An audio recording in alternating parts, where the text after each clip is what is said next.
Good morning, everyone. Welcome back to the channel ANDERZÉN. Today I'm in the E420 and we're going to be changing out the tie rod ends because they have seen better days, and it's kind of the last piece as far as the steering link and all that stuff goes that needs to be replaced. I've been getting a slight vibration, freeway speeds. It's not major, but I think it definitely could be the tie rod ends judging by how they look.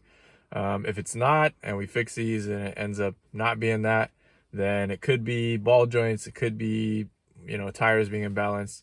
So we'll kind of troubleshoot after that. But I know it's something that needs to be done regardless, so I'm going to get it done today. So follow along and we'll see how it goes. All right, guys, wheel is off. Just kind of inspecting things too, seeing how everything's doing. Here's the hub-centric ring we've been using, still in great shape.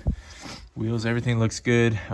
So next thing I'm doing right now is just inspecting everything. You can see this thing is definitely had its better days. Now, the parts I'm going to be using are actually designated for R129s, the SLs, and these are made by Porter. The tie rods as a whole assembly are no longer available, I'm pretty sure, for the, I think, 400s and 500s, W124s, or maybe W124s in general. I don't know for sure. You can still get the ends, like the inners and outers, but the tubes, I don't think are being produced like by Mercedes anymore. So this is from R129, like I said, and got these off FCP Euro. They should be pretty much a direct swap. I can see if these will thread into the stock tube. Now, the interesting thing is, and I don't really know why this is. I was talking to a few people on the forum about this as well, the 500E board, as to why these are, I can show you, a hexagonal tube.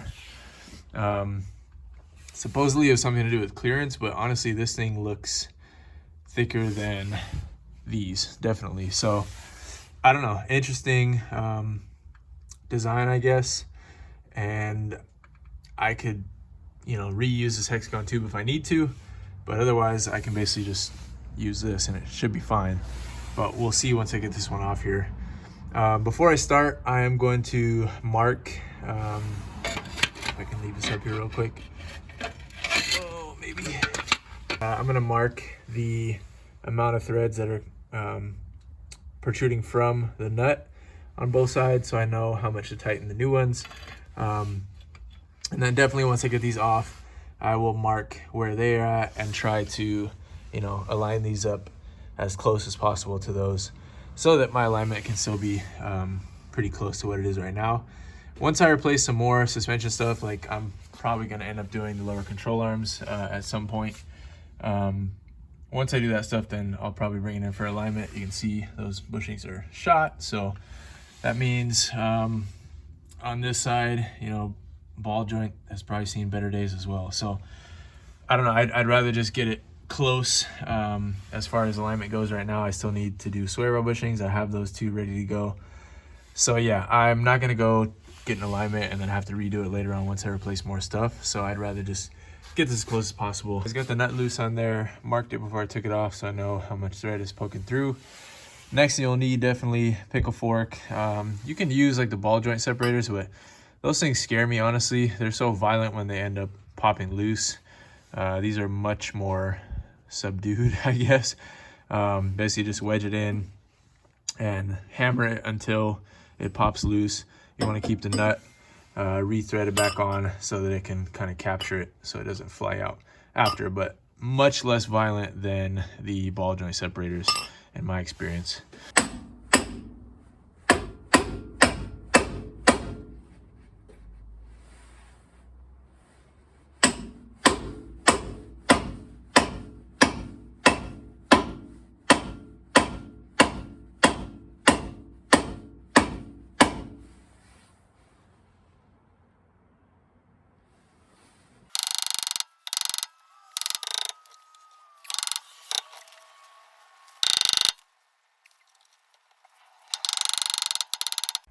All right, guys, well, took an L right now.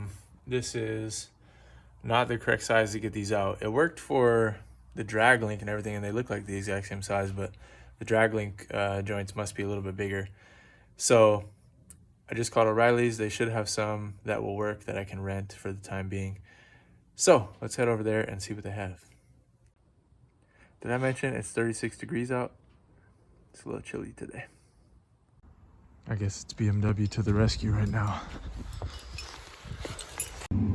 Alright guys, no luck at O'Reilly's, unfortunately. RX-8 over there. I need something that is a little bit skinnier, probably in the fork width, or something that's taller on this side, and the ones they had were pretty much the same exact as this one. So I'm stuck, I guess, for now. I might have to just put things back together and pick this up at a later time. Alright, well, no luck. Looks like we're gonna have to leave it here for now. I think Harbor Freight might have a set that will work, so I'll stop by there and see if I can find the right thing. Luckily, I didn't mangle it up too much. It'll still drive for now, and we'll be back later to finish. All right, last thing I did check to see if there was anything else going on for that vibration was the tire pressures, and they were a bit off, to be honest. Stock is supposed to be 29 for both the fronts and 30 for the rears. This one was at like close to 30. The passenger side one was at like 27 or 28. And then the rears are way off. The back right was at like 24 or 26 or something like that. And this one was higher. I think that one might have been even lower on the rear right. So I put the rears to 32 and the fronts to 30. These aren't the factory size tires, so they can, you know, be pressed up a little more, and it's not a big difference anyway. So 2 psi different, and hopefully it'll run a little bit smoother until I get that tie rod replaced. I guess I will see you guys later in this episode when I magically have received the tools that we need. All right, so good news so far. Looks like this one might be the right size. So I don't really know how these are sized or what it is that sizes them. Maybe the space between, I don't know, but this one's at 11/16, and it looks like this one is the same as the 15/16 in here. So I think this one should work. So I guess it's worth getting everything situated and trying it out, and we'll see if we can get it to pop.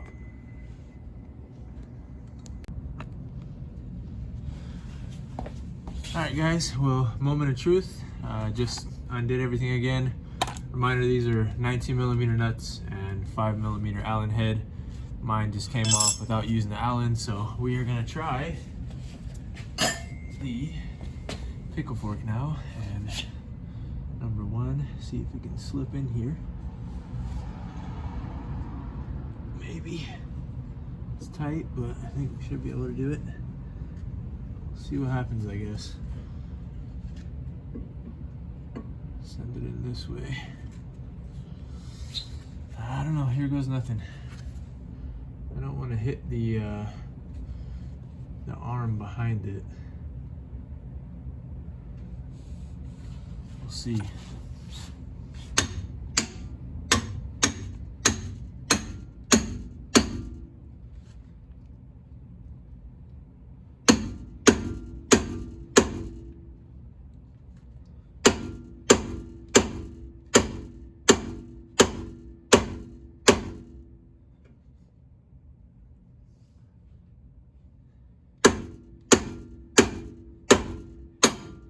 Go.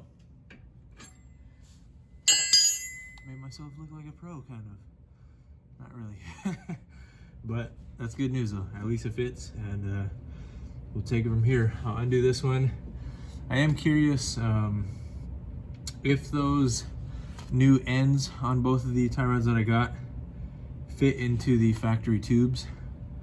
I might just reuse them, to be honest, at least on this side, because I don't know about that whole weird clearance issue that they said from factory, that's why they use this hexagonal tube, and it is a nut on the inside of this one rather than the clasp. So I'll try to reuse this one if I can, and if not, then we will just use a whole assembly from the other one.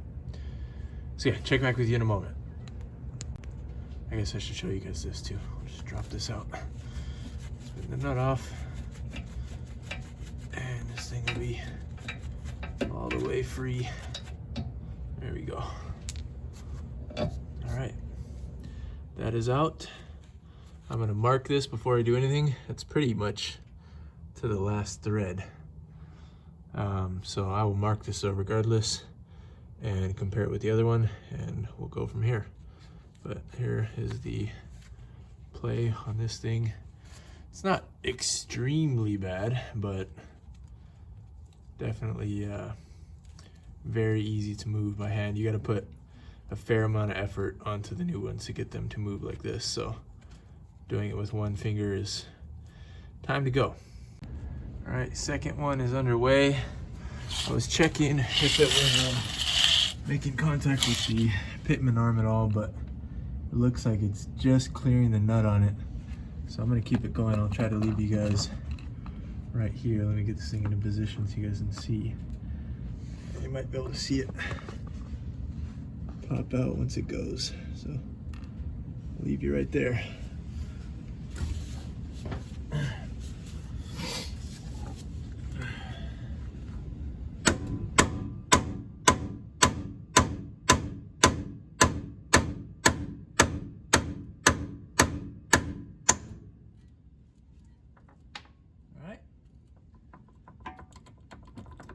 Joint number 2 is out. And of course, the nut is stuck.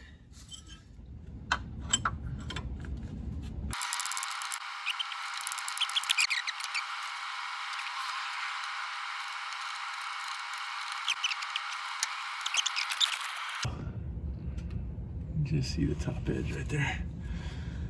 All right, let's do this at a spot where I can actually see what's going on. And it is officially time. Gloves are coming off. That's why I just don't like working with gloves. Can't feel what is going on, especially when you're doing stuff like this. I'm warmed up enough. All right, now it's easy. I can see what's going on.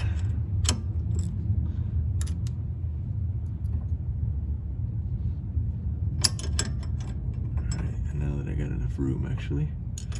Do it like this. There we go.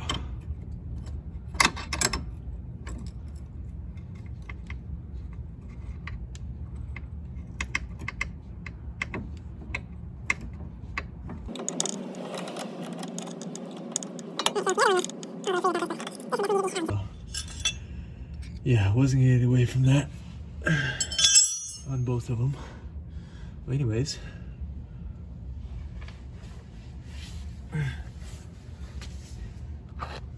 We're home free now. Go ahead and take this out. And there we are. Let's see what kind of shape this one was in. Oh, wow. This one is donezo. Yeah, it's as loose as it could be. It's basically like a very light spring. It's not even a, this is like a PlayStation controller. So anyways, there we are. We are gonna mark this up, swap it out with the other one, and luckily, now that I got the right tools, this job will, I'm not gonna say it until I finish, but you know, we'll see. Alright guys, so here is the two ones disassembled, aftermarket and original. I'm testing the inners right now. Luckily, perfect threads, so I am gonna reuse this assembly, at least on the driver's side. And I'm trying to match these up as close as I can. It's a little bit different because the thread pitch goes a lot higher up, so I can't just simply count the threads. It is 8 threads from where the locking nut was on the original, but again, that won't really work for this situation. So I'm gonna go based off of like overall length. And again, I only need to get this, you know, somewhat close to perfect anyways, because I'm gonna have this aligned once I kind of go through more and more of the suspension components. So just need to get it close right now, and then once I get it on the ground, I can kind of eyeball it as well and see how the toe is looking. So I've been meaning to actually get some toe plates, because things like that, like that's just easy enough to take care of at home. So I feel like it'd be a good investment for me to get. Hey, my piece of gum fell out. So, you know, that will save a bunch of money rather than like going back and forth for just resetting toe at an alignment shop. Even though I've found a really good one now, you guys saw with the M155, I have a trustworthy shop, but still, for at home, just resetting toe and stuff like that, I'd rather just have the toe plates to do it myself. So this car needs an all-around alignment though, but I think I'm probably gonna wait. I'm debating if I want to get all new control arms or if I want to just do like I did on the C55 and press out the bushings and put some poly ones in instead. But anyways, I'm getting sidetracked. For this right now, just need to, I'm gonna measure instead of go off of the threads, get it back into here. I will tighten everything up outside of the car and then I'll just pop it back in and we'll see how things are. All right guys, so I got the new one locked down. I tried to look at like the orientation of how it should be positioned compared to when it came out. Just try to match it up as best I could. So I'll see if I got to do some adjusting once I actually get them on the car, but I think it's pretty close. This one, even though the threads went further, this part to where the threads end on this one actually matched up. So I was able to actually just count the threads after measuring it. So it was about 8 threads away. You can see my blue marker that I was marking it. So pretty dead even to how it came out. So that should be about 90% good or maybe more. And now we're on to this side. There's, looks like 1, 2, 3, 4, 5, almost 6 poking out as far as threads go for this one. So I'm gonna get this one off and we'll try to match it up to position again. All right guys, so we got close but not perfect. I'm gonna get that one tightened down and then we'll be able to kind of flex the arm down so we can get it situated underneath to pop it back up. This one might need to turn just a hair. We'll see once I get that other one actually in there, but that is step number 1. And yeah, we'll go from there. All right guys, one arm is in. I'm gonna go ahead and double check the tightness once the, what's it called, Allen head and things are locked on there, but it looks pretty close. I just ratcheted it down with the Milwaukee, but I will tighten it up to make sure. And yeah, everything looks like it's pretty good. So we'll get this one buttoned up and move on to the other side.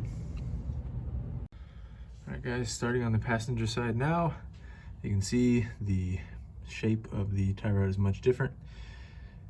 So we'll go ahead and get these things going. Might have a little more room for clearance because of no pitman arm, but there's also the steering damper right there, so I don't know, we'll see.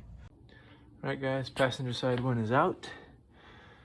Looks to be in better shape than the driver's side, but still time to go. And I think, to be honest, I'm probably gonna do the same I did for the driver's side.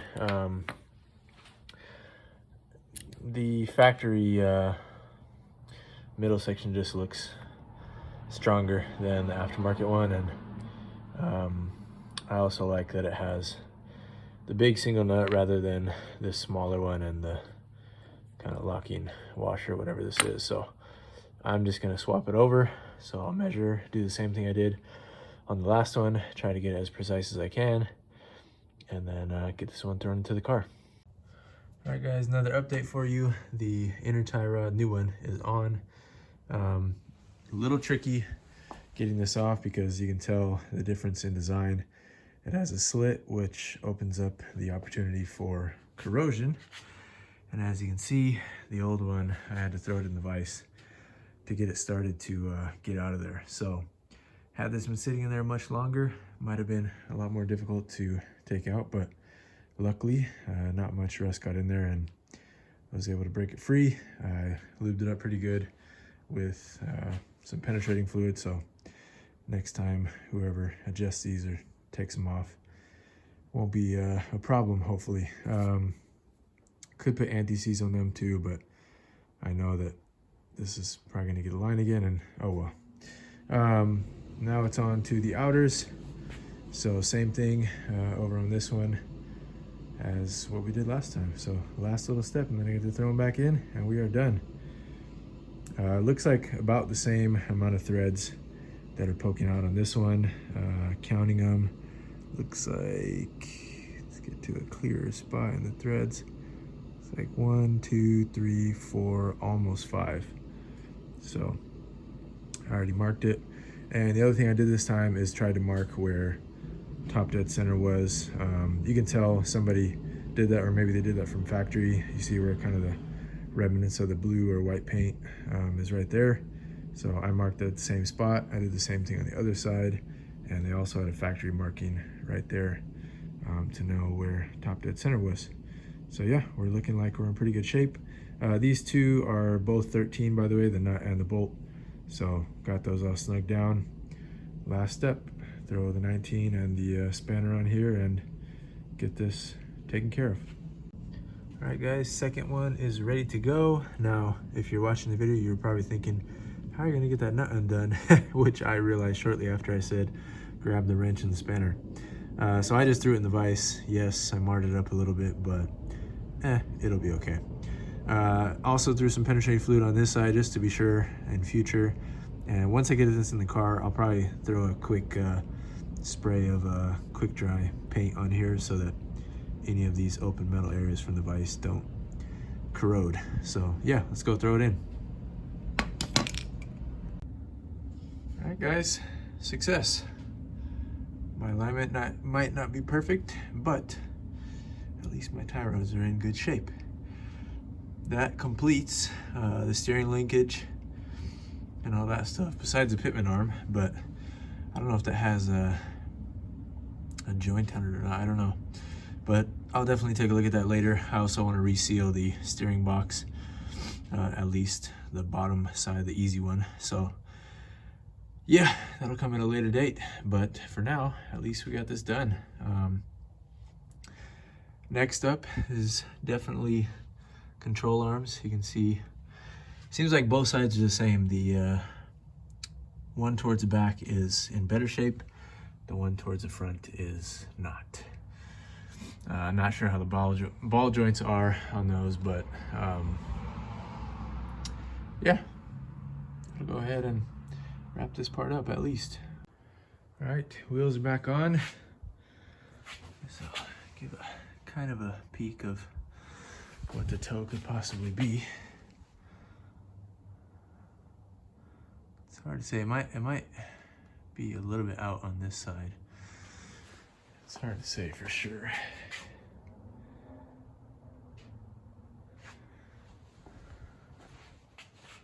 It's also difficult because previous owner had tried to like roll these fenders a little bit, so they're not exactly a perfect match. But anyways, be a little easier to tell once it's on the ground. Last thing I'm gonna do real quick is get some of this. What is it? Quick dry. Yeah, this one, fast dry. Shoot some of this on that tie rod real quick. All right guys, car is on the ground now, warming up. Phone died right when I was spraying the tie rod, but I did do that. And wheel is straight now in the car. Wheels out here look pretty straight, but we'll see once I start driving. Hopefully the steering wheel is in a good position. All right guys, we are on the freeway now.